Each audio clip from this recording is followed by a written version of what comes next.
Hello po, andito tayo sa Agapea Duplex. Pasok po tayo. Ganito po ang turnover niya. Naka-tiles, may pintura, then maganda po ang kanyang ng lababo. Then, ito po ang CR nila. Naka-tiles, may shower, kompleto na po siya. Ilaw na lang ang ganda. Then, may sliding window din po tayo. Then, ang lot area natin is 70 square meter.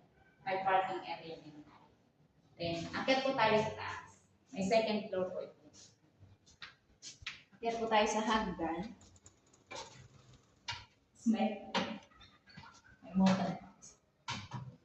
Ganito po ang turnover ng may 3 bedroom. Ito po yung unang bedroom natin. Ganito po siya kalaki para po sa mga anak natin.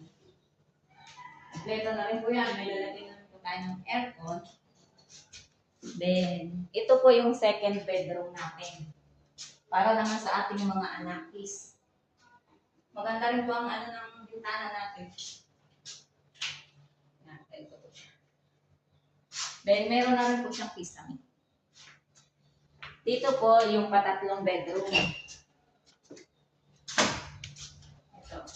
Dito po tayo, pwede tayong maglagay dito ng computer table para mas maganda po. Yan, ganyan po ang turnover ng client. Turnover ng unit sa client. Thank you. Tingnan natin pangit. Hindi ah. Natutuwa ako sa